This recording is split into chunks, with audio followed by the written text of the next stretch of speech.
Welcome to Let's Be Well Together podcast. We're your wellness check-in team. Join us each week or when you can. We enjoy exploring wellness concepts and reminding you to make time for wellness. This is episode 174. It's another week of Let's Be Well Together podcast. It's John Webster here with Sheila Webster. We've talked about quotes before, and I want to pull one from my book. I read an article a little while back about longevity and people who live long and healthy lives and good balanced lifestyles. Not surprisingly, one of their characteristics that they found in these people was discipline, the ability to be disciplined. And that was a real lesson for me on my healthy journey where I lost a lot of weight. And so let me just read this from my book, Accidentally Well. And it was talking about how I was being disciplined to lose weight. So I say, and I found that discipline isn't something people have or don't have. I remembered something Abraham Lincoln said. Discipline is choosing between what you want now and what you want most. I became more disciplined with practice, and it was crucial for losing weight and keeping it off. And the point I want to make is if you're out there saying to yourself, I lack discipline, I'm not very disciplined, I don't have good discipline, in the sense that, you're throwing your arms up and thinking, that's just who I am. I kind of thought that for a while, but trust me, you can build discipline in lots of different ways. And you can improve your life in lots of different ways too. Yeah, and I love that quote. I'd like to ingrain it into my mind. What you want now or what you want most. Yeah, because a lot of times that's your choice, isn't it? Yes, it is your choice. Especially when it comes to things like trying to lose weight or those kind of things. Yeah, you make this plan that you want to lose 10 pounds by a certain day or whatever, and then you see something that you really, really like, and you're like, oh, but that's my favorite. You just say to yourself, what's more important, what I want now or what I want most? Yeah, or the alarm goes off and you've got your morning run scheduled. Why? Because you want to feel really good physically. Yes. And you need to exercise 3 times a week, and the alarm went off, you're supposed to exercise, and your bed is just so comfortable. And that blanket is just calling you to and you want to just turn off the alarm. That's what you want now. Yes. Right now, you just want to chill and relax. You don't want to wake up. But you do that and you're not going to have that great feeling 3 weeks from now where had you gone out running a few times a week or whatever your exercise happened to be. Yeah, because I just feel like when your discipline kind of goes down, you just almost throw everything out the window and you forget what you want most. You forget what your goals are, right? And you're just like, I really want that. Like I can't, not sleep more, or I can't eat that. Or we've talked about this before too. My experience is if you want to practice discipline, start small. It doesn't have to be everything all at once. Like, so for example, I think where people make a big mistake, I used to, you want to lose a lot of weight and you give yourself too accelerated a time frame. Yes. Right. And so to lose that much weight, I got to lose it. So that means in the next 2 weeks, I have to lose this many pounds. Right. And then you don't, you're like, forget it. I can't do it. Instead of thinking about the whole thing, accomplishing the whole thing, what if your discipline practice is just getting up when the alarm goes off 3 times in a row? Or like you're doing a really good one right now about eating. Tell us that one. Because again, this is a very accomplishable kind of smallish discipline practice. Yes. So what I'm doing right now, I don't actually like to eat breakfast. I don't eat in the morning. So I'm trying this eating where you fast for 16 hours and you eat for 8 hours. So I'm eating from noon to 8 o'clock at night. I'm not eating straight from noon to 8, but I eat between those hours. And I do not eat after 8 o'clock at night. So for me, that's the problem. Trying not to eat after 8 and then waking up in the morning and doing everything and then eating at noon. So that's what I'm trying to do. And I'm doing a great job. You don't have an issue before noon because you're not hungry. You don't want anything. Well, I do have a little bit of a problem before noon when I'm working because I'm up at 5:30, 6 o'clock, right? So that's a long time, 6 hours of not eating. Where at night, 8 o'clock, especially if I work the next day, it's only like an hour maybe that before I have to go to bed, 9:30. But in the mornings, I do have a little bit of a problem doing it, but I'm just trying to be disciplined. Okay, so we're not going to debate. I personally like the idea of having breakfast. It doesn't have to be huge. Like I actually usually just have a whey protein shake for breakfast and then don't eat till noon. So I don't want to get into a debate on, intermittent fasting, whether it works. The point is you've got this discipline point where you don't eat after 8 o'clock. And sometimes that's hard. Very hard. On Tuesdays especially, because I do a yoga class on Tuesday. By the time I get home, it's 7:30. You don't eat before you go to yoga. I only have a half hour to have dinner. Right. To get home, get it made, do it, eat it. I could just be like, why? Why not just on Tuesdays eat, not worry about it? But I'm like, no, I'm going to be disciplined. This is what I'm doing. I set this goal. I'm going to try and maintain it. And if you're practicing, maybe you try to do that for 1 week. Right. Can I do it for 1 week? And the great thing is, if you do it for 1 week, you're like, I can do it. I can. Maybe I can do it for 1 more week. I think the other thing I want to just point out to people too, there's all kinds of different kinds of discipline. And just, I was talking a little while back on a running pop-up about different kind of discipline I find with running. But just to give you a couple examples, one of them is just getting out there. Another one is when you're doing intervals, pushing through when it's hard, right? And there's different ones. So broaden your mind a bit and think of the different ways that you can practice discipline. But again, start small, get your little victories. And once you have your little victories, try something a little harder. And that part of you who says to yourself, I'm not disciplined, pretty soon you're going to be able to straighten that person out and see that they're wrong. Yeah, like I do have discipline. And the other thing is that you do have to be forgiving. Don't give up. If you're trying to be disciplined on something and it doesn't work, just be like, oh, see, I don't have discipline. And then that's it. Just be like, oh, okay, a little screw up, get back up and do it again, Yeah, like not to overstate, but that also is a form of discipline. The ability to forgive yourself and not give up when things are going wrong.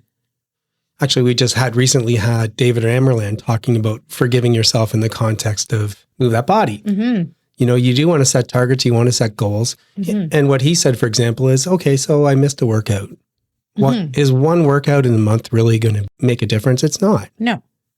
And so forgive yourself and move on. But again, I think that's another lesson I learned, and I feel much better about myself because of it, is if I fail, I don't stop. I accept it. I failed on that point, but I'm not going to give up the ultimate goal. I'm going to keep trying. Exactly. What you want now to what you want most. Love it. Love it. You can also talk about discipline in other areas, like social. People who don't go out that often can try and be disciplined and try and set goals that maybe they'll go out once a day. Just go for a walk or go out to a mall or get together with a friend. When you tell me that, I'm thinking maybe people in that boat don't even see it as a discipline issue. Right. They just don't see a problem. Right. But I guess if you do think to yourself, I should probably do a little more social stuff, but I can't. Yeah. That's not me. Well, again, it's an opportunity to maybe try and build and practice. That's what I think, to build that discipline. Yeah. So like maybe once every 2 weeks you do something and then do that on a disciplined basis. And maybe it becomes once a week and then maybe it's more regular. Exactly. I read something for financial. Okay. Where it says if you save $8 a day, that is $3,000 a year. It must include interest or something. Well, it's close. It's yeah. 2,000 and something. But it's a good point. Right? Like it's a discipline. Mm-hmm. Why don't I try and save a little bit? The thing I like about that too is something that Jill Mellinson said. Once you start saving and you see how it works, you get more excited about it. For sure. So that'd be a fun exercise. You save $8 a day in like some piggy bank or separate account or something. And then you realize, wow, I've got $3,000. Yeah. That's cool. Yeah. So you could probably go through all the facets of wellness. Next year, I'm going to save $20 a day. Yeah. Yeah, I agree. So those are just some ideas. I like them all. But the basic point is, guys, if you're out there saying, I don't have discipline, that's okay. You can get it. You just got to practice. Guests are giving their time, expanding our minds. Today's interview is in the categories of economic and mental wellness. Richard Ellis recently spoke to us about workplace burnout, and today we hear from him on workplace well-being, including why it's so important. So welcome back, Rich. Thank you, John. Great to be here. Richard Ellis began in the health and fitness industry, focusing on energy management, resilience, and well-being. He became an expert in a different subject about 2 decades ago. He specializes in helping business owners, corporate leaders, and teams unlock their full potential through optimal health and performance. He expanded his impact beyond one-on-one coaching, working with businesses to improve staff well-being and productivity. His approach is simple but effective. helping individuals make small, sustainable changes that lead to massive shifts in energy, focus, and overall performance. He's known as the Energy Coach, and he engages with thousands of followers and fans across Facebook, Instagram, and LinkedIn. He puts out a newsletter to help them create energy every day by making little changes in their lives. So today we talk about well-being in the workplace, why it's important, and let's start by telling us a little bit about why it matters. Why does well-being matter in the workplace? It matters a lot, and it's surprising how many organizations haven't necessarily cottoned onto that, John. When people feel safe, both physically and psychologically, they're their best versions of themselves because they feel like they can do the work that they're designed to do or asked to do, and there are no negative consequences by being creative, by sharing their ideas, by making mistakes. And I think that well-being piece, both mentally and physically, plays into that. And I think organizations that support it proactively with programs like the ones I deliver are the organizations that are well ahead. You know, they're employers of choice. They've differentiated themselves for candidates that are looking for work. And they know that not only is it a feel-good factor, there's also a positive financial result from doing it. And the return on investment is somewhere between 1 to 5 to 10. So investing $1,000 returns $5,000 up to $10,000. So depending on how the program goes and how well designed it is, that return on investment is quite significant, and the organization saves a considerable amount of money. So it's an investment for saving, and it's also an investment in the people around you. And I think that plays into retention, it plays into absenteeism improvement, sickness improvement, a whole bunch of different metrics, which when run well, you measure those things at the beginning, you measure those things at the end, and you can then go hand on heart, say, yes, this was a solid, a good investment, and something that probably want to keep rolling even past the normal 12 months. I'm really lucky. I work at a law firm in Canada that makes mental health and well-being really important. They talk about it in our strategic plan. They have resources on our intranet, easy access for people. We have actual benefits so that we can access those benefits when we need them. They present seminars. They have speakers regularly. A whole bunch of us were trained on mental health first aid training to help people who are having issues at work on any given day. So I really think it's important. Now, like lots of things in business, people start to ask about ROI, the return on investment. What do you see in that context? Yeah, absolutely. And I think that's the thing that will get it across the line at the beginning. Because, you know, if you're not someone that they already know, you're sitting across the desk from the decision maker, that's the first piece of information that they want to know.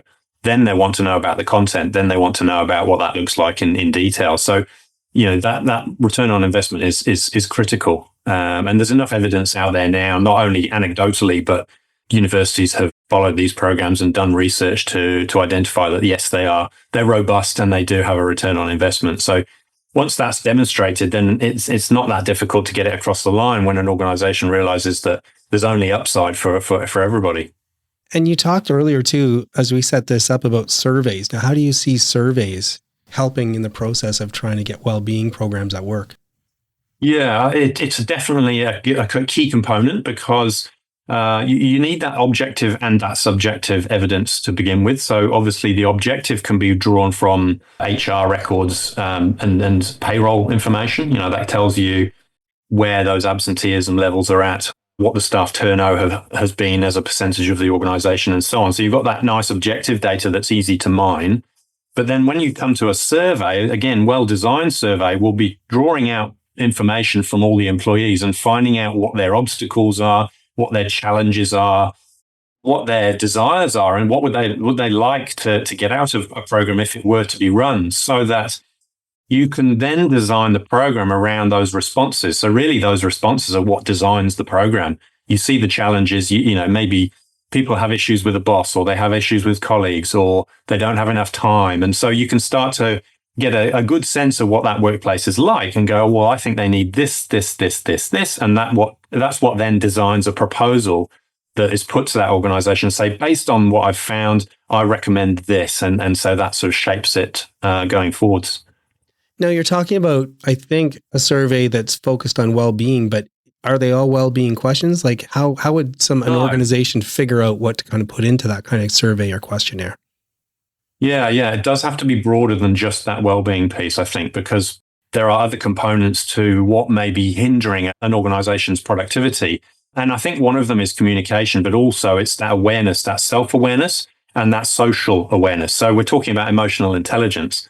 And so there are components of the programming that I put in which address those very topics, helping people understand themselves better.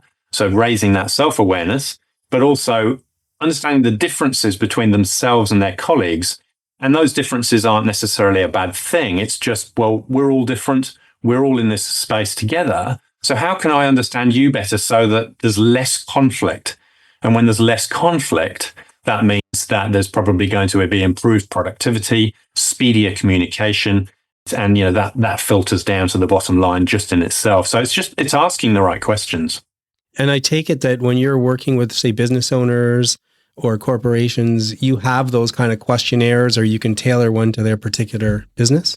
That's right. Usually done online, nice and easy. You can answer all those questions online, which then, of course, that makes it easier for me to process that data because it's collected in one place, as opposed to going through hundreds of printed flyers or leaflets that you hand over to people. So yes, those questions are customizable according to who the organization are. Yeah. It's interesting you say that, because at our firm, we've had questionnaires. We get at least one every year. And now I'm realizing why they're doing it. And they give out prizes for the office who has the best return rate and all that stuff like that. But I can imagine the value of that information on helping to build out the well-being and other programs as well. You also talked about the value of a strategic approach. And what do you mean by that? I think the value of the strategic approach is that it's not just about wellness, it's about the whole organization. So yes, wellness is a very important component, but there could be a scenario where the feedback says that the boss is the problem, and the boss is the person who actually initiated the whole wellbeing initiative in the first place. And so that's where the courageous conversation has to happen between me and that person and say, look, this is the feedback, this is what it's saying. I think the coaching component, which is, something that can be in or out of a program, needs to be a part of this process. And so that person's self-awareness is obviously relatively low if they're not aware that it's them that is the problem for a lot of employees. So that strategic approach is really sort of, high level thinking. So almost meta-analysis. So thinking about the thinking and saying, well, how can we improve this organization at a high level so that when we change one thing here, that filters down to everybody very, very quickly and can make quite a fast change if that person is coachable. That's one big assumption that I have to make is, are you coachable? And I need to ask that question up front. Some people have never been coached, so they don't know what the coaching process looks like. So they don't know how to respond as a coachee. And so there's some education in there as well, so that when you get to the point of coaching, it's a more effective tool. So I think that strategic approach is critical before you start sort of talking to individuals about what they're eating or how much water they're drinking. So just to make sure I understand, I think what you're talking about is you are coaching the business leader as opposed to you asking about how they're coaching their personnel. And secondly, if you find someone coachable, do you help them put together a strategic plan or a strategic approach? Yeah, and I think that comes out of the proposal. So the proposal almost looks like a strategic plan. Okay. So it will have a component of education. It will have a component of coaching. That's typically the recipe that I work along, the lines I work along, because education doesn't mean behavior change, but education is the first step in behavior change. So deliver a workshop, follow up with coaching, engage with those people and test their knowledge. What landed for you? What pieces are still missing in the puzzle? What would your first step be towards implementing some of the education that I delivered last time I was here? That's the strategic approach, so that you've got a nice combination of both knowledge, but also action. And with that action comes ongoing support, but that crucial piece of accountability that everybody needs. Everyone needs a coach, or everyone needs an accountability buddy. Every time I've been with an organization that has a strategic plan, you also have to revisit it every number of years. Is that something that you guys do as well? And do you see plans changing as time goes by, depending on how the business is changing? Yeah, I think businesses grow up, right? It doesn't matter how long the business has been running, but in terms of people's self-awareness, in terms of people's abilities, interpersonal abilities, the benefit they get from the healthier living, the healthier habits does need to change, because what was good at the beginning of January may not necessarily be still as valid at the end of December, because they've been through that process of growth. And so, yes, it would need a review. It would be, right, well, we've done 12 months. Look at all the work that you've achieved and covered off. What does the next 6 or 12 months look like now? And what, rerun the survey, or a version of the survey, and say, okay, where do you feel you've come? Where do you feel you're at? And what do you still see as being the challenges, the roadblocks, and so on and so forth? And so it's just an evolution over time. Yeah. There's some people who will probably say they'll probably pay lip service to well-being in the workplace, or maybe they'll say, it's some kind of feel-good initiative. What do you respond in terms of those people who say all you're doing is this kind of feel-good thing? Yeah, and that is very much the case in certain situations where an organization knows it needs to. It goes and finds an expert and says, oh, run us a workshop. And you do the workshop, and then there isn't anything else done. You walk away and it's like 60 minutes of, okay, good stuff, but what impact has it had? What behavior change can be measured? And what's the return on investment? None of that could be measured from one workshop. So it is lip service. I think there are organizations that are still doing that. And good on them. I mean, at least they're doing something, because there'll be people in the audience where something lands and they go, oh, yes, I'm going to start that tomorrow. And you don't know that's happening, because that's all gone internally, and away they go and they make the change. But you can't measure that. You don't know how that's impacting on the organization. So I think it's useful, but I think it could be better. And could be better looks like 12-month commitment, a proper strategic plan mapped out across 12 months, so that there's some consistency, there's time for people to change behavior, and there's also time to measure the benefits, both individually and from an organizational point of view.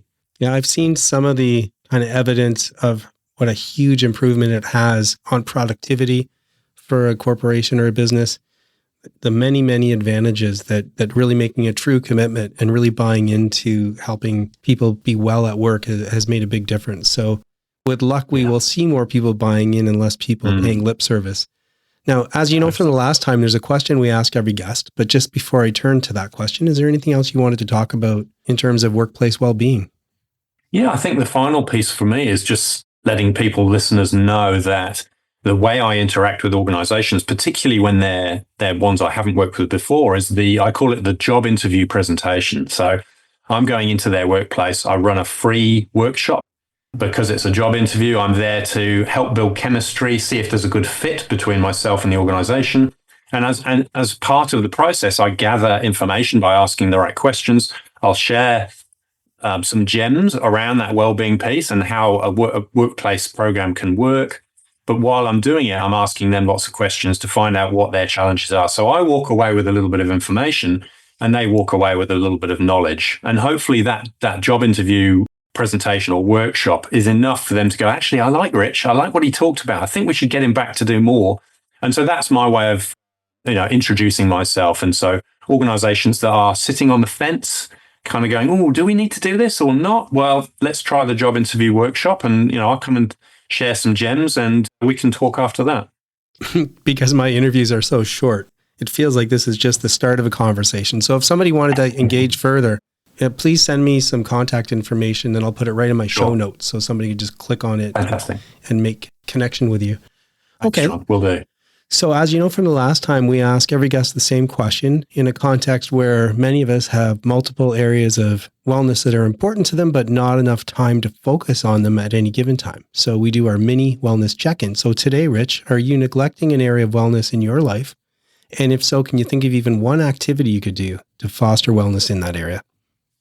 That's good. Good question, John. It's always very thought-provoking, that question, because there are lots of things. I'm by no means a beacon of excellence. There are always things to be working on. But I think for me, there's the relationship piece, the friendship connections and the family connections. I think as I'm getting older, I realize how important those are.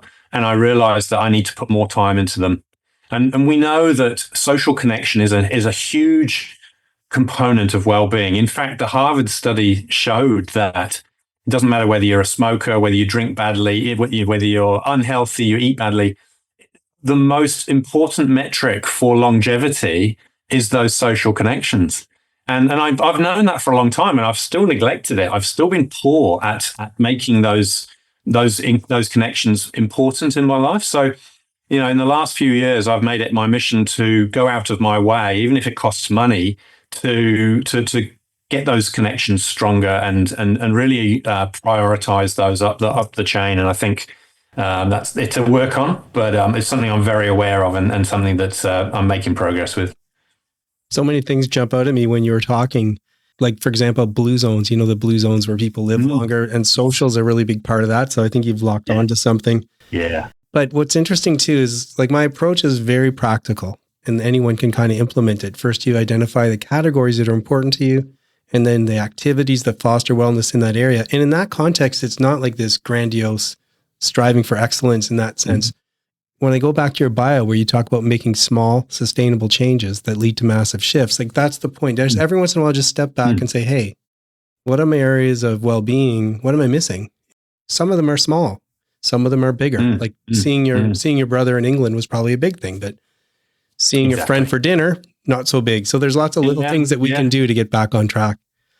Absolutely. Well, I'm so glad that we connected, and thanks very much for 2 really interesting interviews, Rich. Thank you, John. Great to be here. And I'll be following the podcast a lot. Thank you. This is info for new listeners. The points I'm about to make, you can find them in past episodes or in my book, Accidentally Well by John Webster, which I invite you to read. But at high level, just a quick explanation why we cover so many topics on this show, a wide spectrum. I had an epiphany about wellness and how to achieve it. There's 3 steps to it. First, identify my categories of wellness, my areas of wellness. Second, figure out real activities you can do to foster each area. And hey, start doing those activities. And third, develop a wellness check-in. The wide spectrum relates to step 1, my categories of wellness, my areas, because I have 8. Artistic, environmental, spiritual, physical, intellectual, economic, social, and mental. These are all areas that are important to me for my wellness.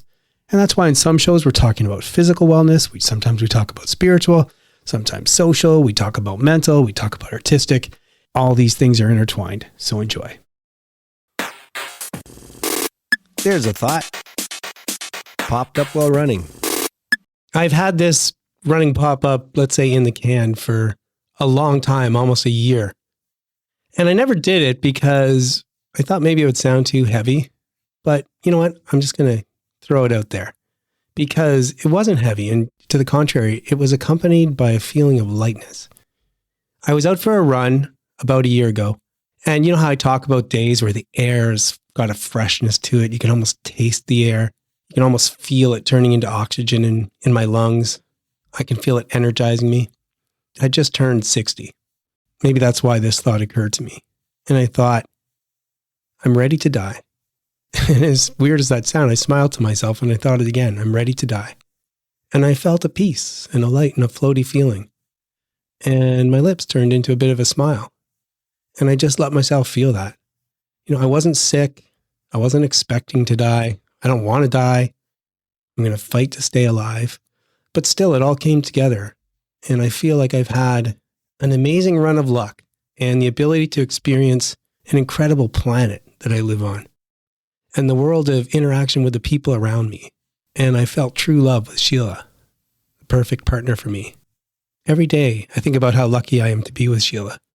And I've experienced different forms of love with our children and family and friends. I've been luckier than so many people who came before me. And now I have a different feeling as I live my life, ever since I had that moment where I thought that. It's almost like every moment is bonus, that I was ready to die and might have died already, but I didn't. So every new experience is like an unexpected gift, something extra. And then I had this weird thought about images I've seen about Buddha and monks and holy men, especially in the Eastern philosophies. They're often smiling. Like, what are they smiling about? And for a minute, I was probably wrong, and I'm probably projecting in a way I shouldn't.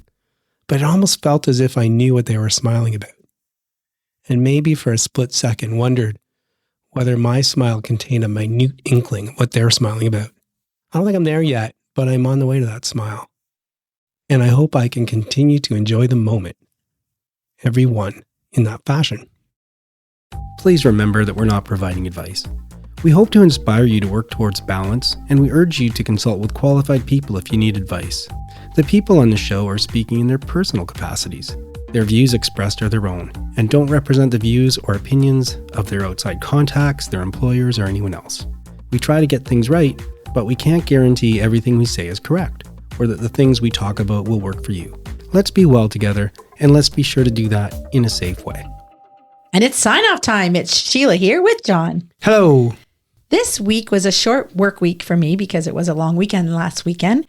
So I had a lot of social time. We actually went up to Owen Sound, John and I, and we got to have Michael over for a sleepover. And that was a lot of fun. We actually went up to Sabo Beach, which is only 20 minutes from Owen Sound, and got to visit with John's mom as well. So that was really great. And I was so happy this week because I celebrated my mom's 85th birthday and I organized a surprise party, and it actually was a surprise. It's really hard to do when there's 10 kids involved, but she was really surprised and it went over really, really well. So that was so great. And the last thing I want to talk about is just visiting people. Sometimes I find it hard to get together with old friends and, friends from this or friends from that. And I had a little get together with some dance friends, and it's just so nice to connect and reminisce and catch up. So I really enjoyed that. What about you, John? How's your week? Just want to mention briefly about the party you had for your mom. It was so neat because you set up the surprise party in the party room in her condo. Yeah. Without her noticing, and it was really cool. And you guys did an amazing job, and it was just a great night. I'm going to talk a little bit about doing lots of stuff around the house. It's that time of year where there's a lot of chores. Yes. And it's kind of fun. I've always liked being able to fix things up. I'm not the best at everything, but I always try and what I call MacGyver things. And there's some things I do like, which is bikes. And so lots of work the last couple of weeks, fixing up bikes, getting them tuned up. Mm-hmm. We put the shed up at Elisa's house. Mm-hmm. We put rails up. We put a handrail up on our front step. Got the pool chemicals all figured out. That's always a challenge at the start of the year. We got a new pool cleaner and we were figuring out how to use it. And it just feels really great. It's lots of little tinkering and work, but when it all starts to come together, it's amazing. And even just today, I was out in the backyard doing a little bit of stuff, and I'm looking around going, wow, we have such a great summer ahead of us. The backyard is great. We're going to enjoy our time here. So hard work was paying off. That was my week. All we need is a weather to cooperate. Let's get into that warm weather. Let's do it. That is it for today's show. Please try and make wellness a priority. You deserve it. If you feel the need to talk to someone or ask for help, please do that. Accept yourself for the person you are. So long. Adieu. Auf Wiedersehen. Goodbye.